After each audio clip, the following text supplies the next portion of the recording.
ಮುನಿರತ್ನ ಬಂಧನ ಆಗಿದ್ದು ನಿಜ. ಮುನಿರತ್ನ ಬಂಧನವನ್ನ ದೃಢಪಡಿಸಿದ್ದಾರೆ ಪೊಲೀಸ್. ರಿಪಬ್ಲಿಕ್ ಕನ್ನಡಕ್ಕೆ ಕೋಲಾರದ ಎಸ್ಪಿ. ಹೌದು, ಬೆಂಗಳೂರಿನಿಂದ ಆಂಧ್ರ ಪ್ರದೇಶದತ್ತ ಮುನಿರತ್ನ ಹೋಗುವಾಗ ನಾವು ಅವರನ್ನ ಬಂಧಿಸಿದ್ದು ನಿಜ, ಅರೆಸ್ಟ್ ಆಗಿದ್ದು ನಿಜ. ಶಾಸಕ ಮುನಿರತ್ನ ಬಂಧನವನ್ನ ರಿಪಬ್ಲಿಕ್ ಕನ್ನಡಕ್ಕೆ ಕೋಲಾರದ ಎಸ್ಪಿ ನಿಖಿಲ್ ಮಾಹಿತಿಯನ್ನು ಕೊಟ್ಟಿದ್ದಾರೆ.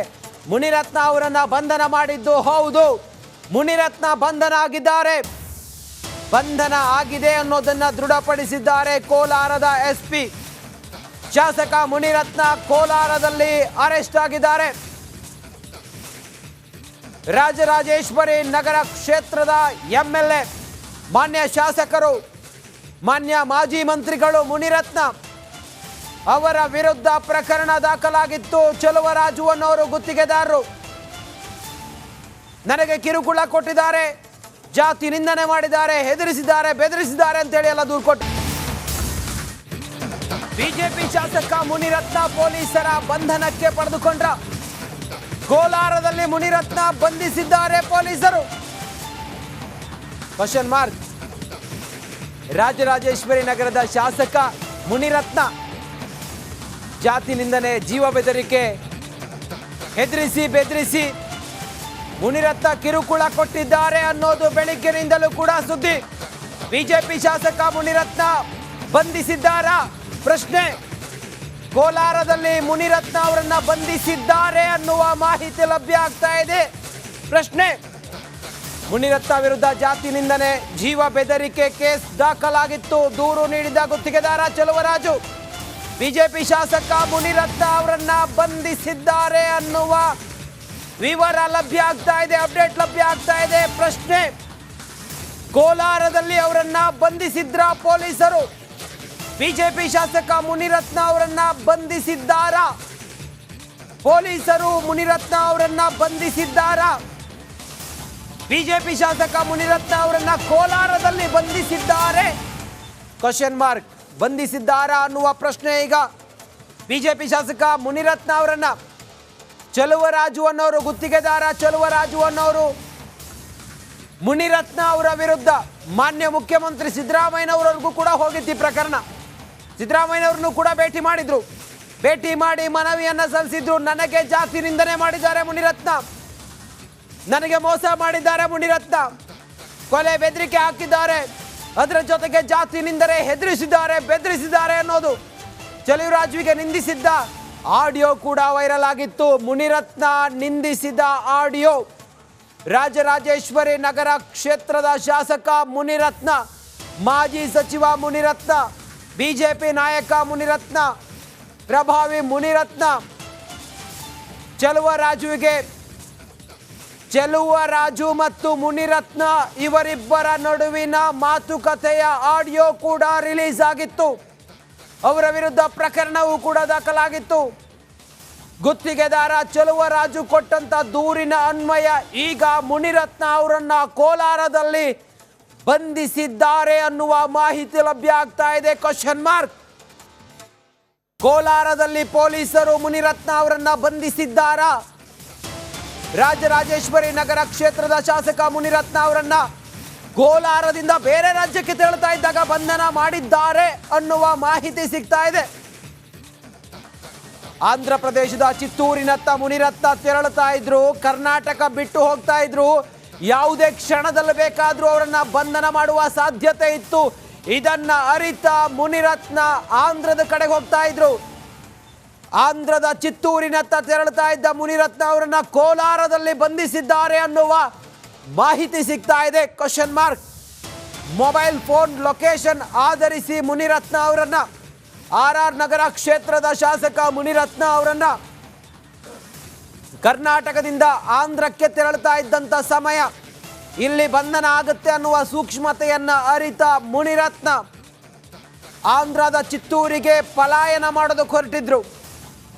ಆಂಧ್ರದ ಚಿತ್ತೂರಿನ ಕಡೆಗೆ ಹೊರಟವರನ್ನ ಪೊಲೀಸರು ಬಂಧಿಸಿದ್ದಾರಾ? ಕೋಲಾರದಲ್ಲಿ ಬಂಧಿಸಿದ್ದಾರಾ? ಮೊಬೈಲ್ ಲೊಕೇಶನ್ ಅನ್ನ ಟ್ರೇಸ್ ಮಾಡಿ ಮುನಿರತ್ನ ಅವರನ್ನ ಬಂಧಿಸಿದ್ದಾರಾ? ಬೇರೆ ರಾಜ್ಯಕ್ಕೆ ತೆರಳುತ್ತಾ ಇದ್ದಾಗ ಬಂಧಿಸಿದ್ದಾರಾ? ಕೋಲಾರದಲ್ಲಿ ಬಂಧಿಸಿದ್ದಾರಾ? ಮೊಬೈಲ್ ಲೊಕೇಶನ್ ಅನ್ನು ಆಧರಿಸಿ ಪೊಲೀಸರು ಬಂಧಿಸಿದ್ದಾರಾ? ಆಂಧ್ರ ಪ್ರದೇಶದ ಚಿತ್ತೂರಿನತ್ತ ಮುನಿರತ್ನ ತೆರಳುತ್ತಾ ಇದ್ದಂಥ ಸಮಯದಲ್ಲಿ ಕೋಲಾರದಿಂದ ಅವರು ಆಂಧ್ರದ ಚಿತ್ತೂರಿನ ಕಡೆಗೆ ಹೋಗ್ತಾ ಇದ್ರು. ಆಗ ಪೊಲೀಸರು, ಕರ್ನಾಟಕದ ಪೊಲೀಸರು ಅವರನ್ನ ಬಂಧಿಸಿದ್ದಾರಾ? ಗುತ್ತಿಗೆದಾರನಿಗೆ ಜಾತಿ ನಿಂದನೆ, ಗುತ್ತಿಗೆದಾರನಿಗೆ ಜೀವ ಬೆದರಿಕೆ, ಅದೇ ಚೆಲುವರಾಜುವಿಗೆ ಹೆದರಿಸಿ ಬೆದರಿಸಿ ಆತನಿಗೆ ಹಿಂಸೆ ಕೊಟ್ಟಿದ್ದಾರೆ ಮುನಿರತ್ನ ಅನ್ನೋದು ಚೆಲುವರಾಜು ಮಾಡಿರುವಂಥ ಆರೋಪ. ಚೆಲುವರಾಜು ಮಾನ್ಯ ಮುಖ್ಯಮಂತ್ರಿ ಸಿದ್ದರಾಮಯ್ಯ ಅವರನ್ನು ಕೂಡ ಭೇಟಿಯಾಗಿ ಮನವಿ ಸಲ್ಲಿಸಿ ಬಂದಿದ್ರು. ಸಿದ್ದರಾಮಯ್ಯ ಅವರನ್ನು ಕೂಡ ಭೇಟಿಯಾಗಿ ಅವರ ಸರ್ಕಾರಿ ನಿವಾಸಕ್ಕೆ ಹೋಗಿದ್ರು. ಹೋಗಿ ನೋಡಿ ಹಿಂಗಾಗಿದೆ ಅಂತೇಳಿ ಮನವಿ ಕೊಟ್ಟಿದ್ರು.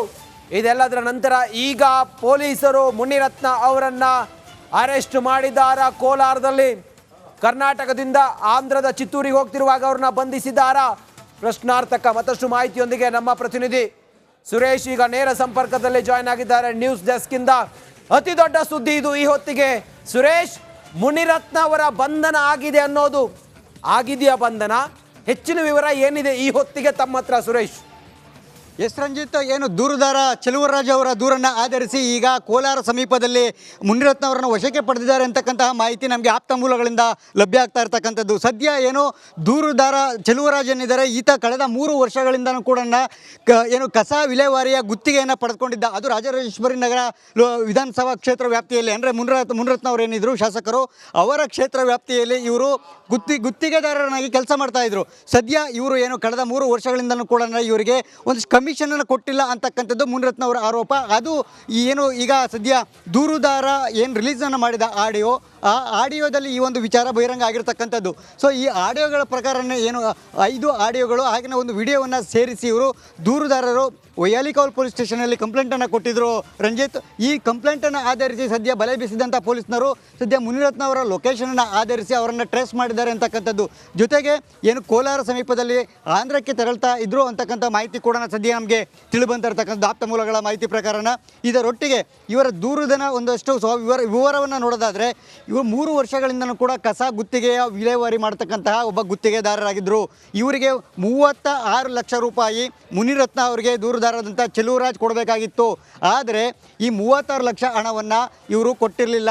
ಸೊ ಈಗ ಒಂದು ವಿಚಾರವಾಗಿ ಅವರ ಇಬ್ಬರ ಮಧ್ಯೆ ದೊಡ್ಡ ಮಟ್ಟದಲ್ಲಿ, ಅಂದರೆ ಕೊನೆಗೆ ಅವ್ರನ್ನ ಏನೋ ಚೆಲುವರಾಜ್ ಅವ್ರನ್ನ ಕೊಲೆ ಮಾಡುವ ಹಂತಕ್ಕೆ ಬೆದರಿಕೆಯನ್ನು ಹಾಕಿದರು. ಇದೇ ವಿಚಾರವಾಗಿಯೇ ಜೀವ ಬೆದರಿಕೆಯ ಕೇಸ್ ಕೂಡ ಮುನಿರತ್ನ ಅವರ ವಿರುದ್ಧ ದಾಖಲಾಗಿರ್ತಕ್ಕಂಥದ್ದು. ಇದರ ಜೊತೆಗೆ ಒಂದು ಏನು ಸಮುದಾಯವನ್ನು ವಲಯ ಅಂತಕ್ಕಂಥ ಒಂದು ಪದವನ್ನು ನಾವು ಬಳಸಿರ್ತಕ್ಕಂಥದ್ದು, ಇದು ಕೂಡ ಸಮುದಾಯದ ಒಂದು ಉಲ್ಲಂಘನೆ ಆಗಿರ್ತಕ್ಕಂಥದ್ದು.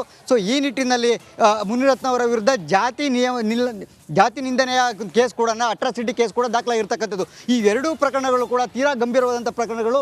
ಇದರ ಜೊತೆಗೆ ಒಂದು ಮೋಸ, ಅಂದರೆ ಚೀಟಿಂಗ್ ಕೇಸ್ ಏನಿದೆ 420, ಈ ಕೇಸ್ ಕೂಡ ದಾಖಲಾಗಿರ್ತಕ್ಕಂಥದ್ದು. ಈ 3 ಕೇಸ್ಗಳನ್ನು ಹೊರತು ಸೇರಿಸಿ ಜೊತೆಗೆ ಇನ್ನು ಒಟ್ಟು 6 ರಿಂದ 7 ಸೆಕ್ಷನ್ಗಳ ಅಡಿ ಮುನಿರತ್ನ ಅವರ ವಿರುದ್ಧ ದೂರು ದಾಖಲಾಗಿರ್ತಕ್ಕಂಥದ್ದು ರಂಜಿತ್. ಜೊತೆಗೆ ಇವತ್ತಿನ ಒಂದು ಈ ಕ್ಷಣದ ಒಂದು ಅಪ್ಡೇಟ್ ಅಂತ ನೋಡೋದಾದ್ರೆ, just hold Suresh, just hold. ಬಂಧನಕ್ಕೂ ಮುನ್ನ ರಿಪಬ್ಲಿಕ್ ಕನ್ನಡದ ಜೊತೆ ಮುನಿರತ್ನ ಆ ಆಡಿಯೋ ನನ್ನದಲ್ಲ ಅಂತೇಳಿ ಕ್ಲಾರಿಟಿಯನ್ನ ಕೊಟ್ಟಿದ್ರು. ಆ ಬಗ್ಗೆ ದಾಖಲೆಯನ್ನ ಕೊಡ್ಲಿ ಅಂತೇಳಿ ಹೇಳಿದ್ರು ಮುನಿರತ್ನ. ವೈರಲ್ ಆಗಿರೋ ಆಡಿಯೋ, ನಾನು ಮಾತನಾಡಿದ್ದೀನಿ, ನಾನು ಬೆದರಿಕೆ ಹಾಕಿದ್ದೀನಿ ಅಂತೇಳಿ ಸುದ್ದಿಯಾದಂಥ ಆಡಿಯೋ, ಆ ಆಡಿಯೋ ನನ್ನದಲ್ಲ. ಯಾವಾಗ ಆಡಿಯೋ ಆಗಿದೆ, ಮಾತಾಡಿದ್ಯಾರು, ತನಿಖೆಯ ಮೂಲಕವಷ್ಟೇ ಎಲ್ಲ ಗೊತ್ತಾಗಲಿದೆ. ಆ ಆಡಿಯೋ ನನ್ನದಲ್ಲ ಅಂತೇಳಿ ಹೇಳಿದ್ರು ಮುನಿರತ್ನ. ರಿಪಬ್ಲಿಕ್ ಕನ್ನಡಕ್ಕೆ ಶಾಸಕ ಮುನಿರತ್ನ ವಿಜಯ್ ಅಂತ ಮಾತಾಡ್ತಾ ಇರೋದು. ಹೇಳಿ.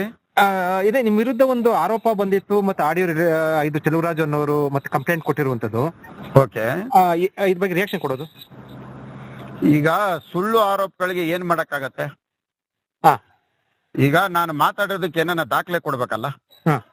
1 ತಿಂಗಳಿಂದ ಇದೇ ಮನುಷ್ಯ ಬಂದು ನನ್ನ ಹತ್ರ ಬಂದು, ಮುನಿರತ್ನ ದೇವ್ರಿದ್ದಂಗೆ, MLA ಅವ್ರ ದೇವ್ರು, ಪಾಪ ತುಂಬಾ ಒಳ್ಳೆಯವರು ಅಂತ ನನ್ನ ಹತ್ರ ಮಾತಾಡಿ, ಯಾರು ಇವತ್ತು ಪ್ರೆಸ್ ಮೀಟ್ ಅಲ್ಲಿ ಕುಂತಿದ್ರು ಅವರೇ ಒಡಿಸಿದ್ದಾರೆ ಅಂತ ನನ್ನ ಹತ್ರ ಹೇಳಿರುವಂತದ್ದು ನಮ್ಮ ಸ್ನೇಹಿತರ ಹತ್ರ ಮಾತಾಡಿರೋ ಆಡಿಯೋನು ಇದೆ.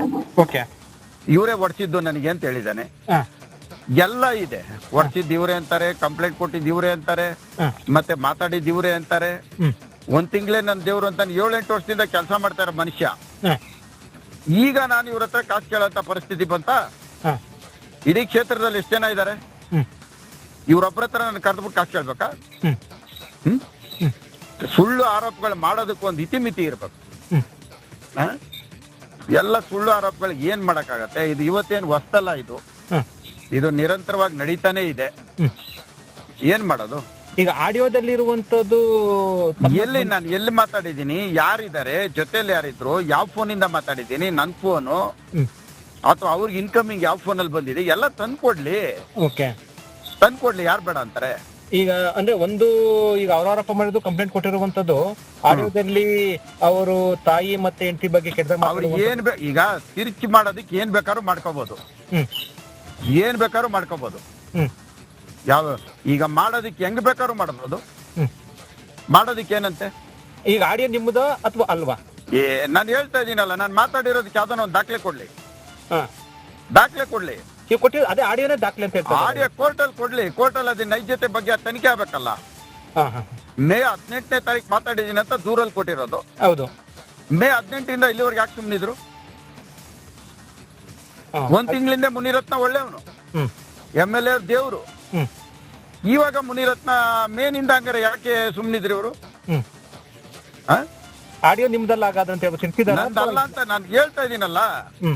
ಇವರು ನಾನು ಯಾವ ಫೋನಲ್ಲಿ ಮಾತಾಡಿದೀನಿ, ಎಲ್ಲಿ ಮಾತಾಡಿದೀನಿ, ಮೇ 18ನೇ ತಾರೀಕಿಂದ ಯಾತಕ್ಕೆ ಸುಮ್ಮನಿದ್ರು? ಅವತ್ತೇ ಕೊಡ್ಬೋದಾಯ್ತಲ್ಲ ಕಂಪ್ಲೇಂಟು, ಅವತ್ತೇ ಕೊಡ್ಬೋದಾಗಿತ್ತಲ್ಲ. DK ಸುರೇಶ್ ಬೆಳಗ್ಗೆ ಪ್ರೆಸ್ ಮೀಟ್ ಮಾಡಿದ್ರೆ ನಿಮ್ಗೂ ಗಮನಕ್ಕೆ ಬಂದಿದೆ ಅನ್ಸುತ್ತೆ. ಪ್ರೆಸ್ ಮೀಟ್ ಮಾಡಿ DK ಸುರೇಶ್ ಪ್ರೆಸ್ ಮೀಟ್ ಮಾಡಿದ್ರು ಮನೆಯಲ್ಲಿ, ಬಂದಿದೆ ಅನ್ಸುತ್ತೆ. ಅವರು ಒಕ್ಕಲಿಗ ಮತ್ತೆ ದಲಿತ ಇವೆಲ್ಲವೂ ಕೂಡ ಪದ ಬಳಕೆ ಮಾಡಿದ್ದಾರೆ ಅಂದ್ರೆ ನಿಮ್ಮ ವಿರುದ್ಧ. ಸೊ ಈಗ ಒಕ್ಕಲಿಗ ಅಸ್ತ್ರ ಪ್ರಯೋಗಿಸ್ತಾ ಇಂಥ ಹೆಣ್ಣು ಬಗ್ಗೆ ಮಾತಾಡಕ್ಕೆ ಸಿಕ್ಕಾಪಟ್ಟೆ ಎಷ್ಟು ಸರಿ ಅಂತ ಪ್ರಶ್ನೆ ಮಾಡಿರುವಂತದ್ದು. ಈಗ ಅವ್ರು ತುಂಬಾ ಒಳ್ಳೆಯವರು, ಹೆಣ್ಣು ಮಕ್ಕಳ ಬಗ್ಗೆ ಬಹಳ ಅಪಾರವಾಗಿ